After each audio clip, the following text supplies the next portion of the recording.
Tonight at 10, an end in sight when mountain traffic will begin moving on I-70 again. As long as we have dry weather, we should be able to open Saturday afternoon. Plus, the FDA may be days away from green-lighting a booster shot for people who receive the COVID vaccine. We know that the protection from the vaccine is more important than ever. And a raid on a Colorado County clerk's office as two agencies try to get to the bottom of a data leak. We did, in fact, conduct a search warrant yesterday. Good evening, and thank you for joining us. I'm Ann Trujillo. And I'm Shannon Ogden. The woman elected to protect elections in Mesa County may be responsible for election misconduct. Tonight, the Secretary of State and the local DA are on the case after sensitive information was posted on a right-wing website. Denver7's Bayan Wang has a closer look at the investigation. So when the people came to me and they said, can you help us? Can you help us find something? And I said, if you bring the information to me, I'll look at it.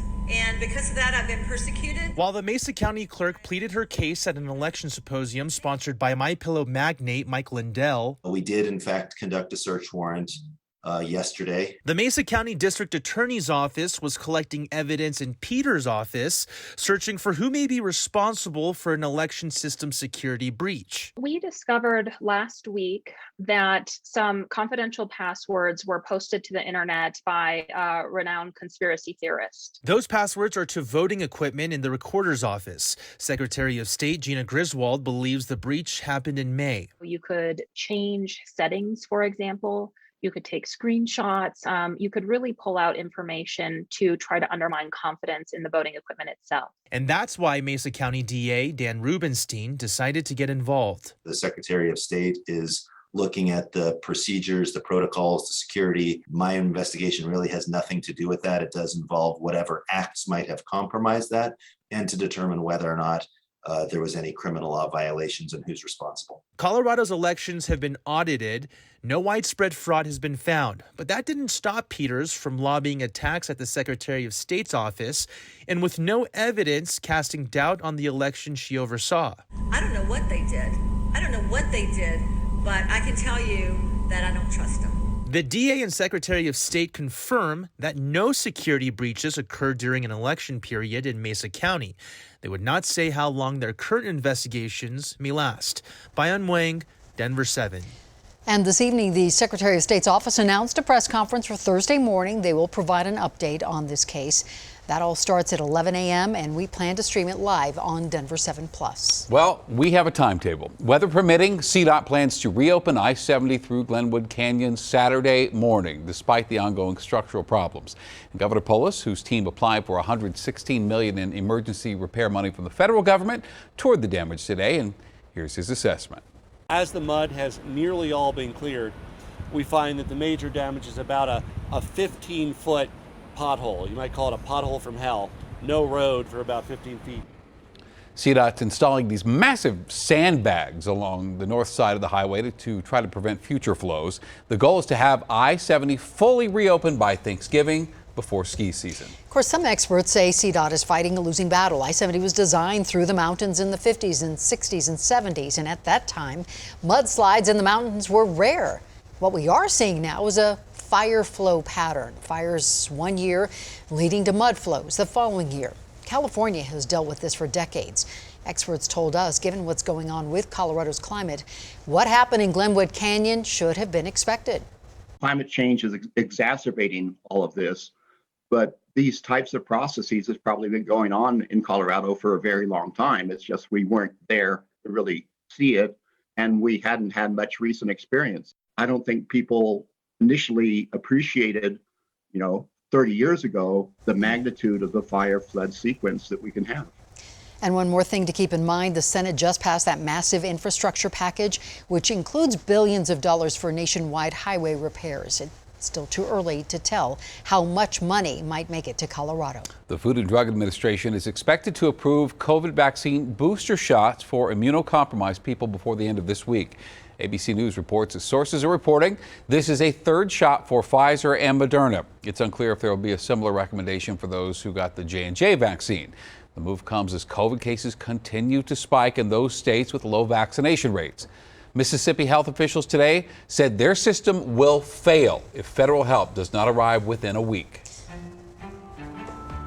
The cost of school lunches being covered by the federal government for the second year in a row, and it's part of the overall COVID relief program. And many are hoping this will continue after the pandemic is over. Now, California and Maine already made the free lunch program permanent. In California, it's going to cost $650 million just in that first year. Sounds like a lot, of course. It breaks down, though, to about $100 per student. Now, critics say that money could be better spent on teachers, books, or other things that we typically associate with school. Tonight, we're bringing you an in-depth look at the lunchroom conversation. Denver7's Nicole Brady has our 360 report. It's back to school, and the kids have their backpacks, their supplies, but many are leaving the lunch boxes at home. This year, kids can eat school meals for free. My daughter loves to eat the school lunch. She loves Sloppy Joes, she loves the Pizza Hut and all that. From Sloppy Joes to salad bars, school lunch is an American tradition. So we're taking an in-depth look at whether lunch should stay permanently free. All the kids know me. MARISOL VASQUEZ volunteers in DPS schools and regularly sees hungry kids. I see kids come in the office like, hey miss, I need a snack, or my head hurts, or call my mom because I want to go home. Her family qualifies for food assistance, but Marisol believes even kids from higher income families shouldn't have to worry about lunch money. It should be free for everyone. Sometimes the income that they have to pay 50 cents, 75 cents. I'm one of those moms like care for the kids, so it's like, oh well, here's $1 or something, you know, and I had to get them something to eat. Before the pandemic, around 40% of Colorado kids qualified for free lunch, and around 7 to 8% qualified for a reduced price meal. The rest paid full price, but many families racked up school lunch debt. Last school year, Denver schools had committed to feeding every student, regardless of their ability to pay. In 2018, we reported that Denver public schools families owed $350,000. Teresa Pena with DPS Food and Nutrition Services said last year, when all the kids ate for free, divisions between students disappeared. And we think that really breaking bread together eliminates the stigma of who school meals are for. In DPS over the last few years, and most recently going into this year, we have a huge initiative where we want all students to eat together. We think that that's part of the learning day. Colorado's Department of Education said free meals last year also meant that kids moved through the cafeteria line faster, they had more time to eat, and they ate healthier meals. Cabbage and celery. We are so strictly guided by federal guidelines, right? We can't just serve exactly what the kids want to eat. Some of these kids, when they come to eat, it's their only quality meal for the day. Advocates tout the benefits of universal school meals, but there was a downside. Last year, because meals were free, the Colorado Children's Campaign says around 50,000 fewer Colorado students turned in the free and reduced price lunch application. That actually directly impacts the at-risk factor, is what it's called in our school finance funding formula. Here's the problem. Funding for Colorado school districts is based on how many kids qualify for a free or reduced lunch. So right now, schools still need that information. But going forward, advocates want schools to use a different measure of poverty. It's something state lawmakers are already looking into. There are other proxies that feel more appropriate and accurate of a child's full experience and a child's living situation. Of course, another challenge to providing free meals is the cost and who should pay it. Last month, California and Maine became the first states to pass universal free lunch at the state level. That might not be so easy in Colorado, though. In Colorado, we have some limits on collecting more revenue based on the Taxpayer Bill of Rights. So it would require us going to the voters. That's why advocacy group Hunger Free Colorado is pushing for Congress to pass free lunch at the federal level. It won't be cheap. In 2019, before the pandemic, the National School Lunch Program cost at least $14 billion. Advocates are hoping that feeding kids may be one thing politicians can agree to spend money on. We would hope for everyone having healthy food is as important as books for kids. They need healthy food to be able to concentrate, to be able to participate, to be happy. Nicole Brady, Denver7. One additional perspective comes from Betsy, who wrote in to say that she witnessed a lot of food waste during her time in the public school system. And she writes, if students could choose what they want to eat rather than being handed a pre-served tray, I believe it would reduce what's thrown away. And food waste is one of the biggest obstacles for cafeterias across the country. We throw away almost $2 billion worth of food each year. That's according to a 2019 study. And the waste is the worst at the elementary school level. Listen to this.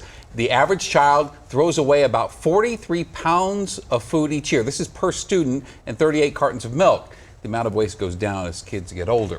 Well, the USDA has given schools strategy to keep food out of the trash, and they're simple. make lunchtime longer. Let the kids turn down some of the items in the lunch line and let them put back the milk cartons they don't open. And other critics say the entire free lunch system is inefficient. This is from Douglas, who says there's no such thing as a free lunch. Someone has to pay for it, just as someone has to pay for free health care, free education, and free housing. All right, it's your turn. We want to hear from you. Do the benefits of school nutrition outweigh the burden on taxpayers? Send us an email, 360@thedenverchannel.com. It was another sizzler today. Tomorrow, just a little bit cooler. Plus, a disturbing trend on Colorado roads. More cyclists are losing their lives or watching cars pass dangerously close. Plus, we'll tell you how to watch a rare cosmic event like a NASA veteran.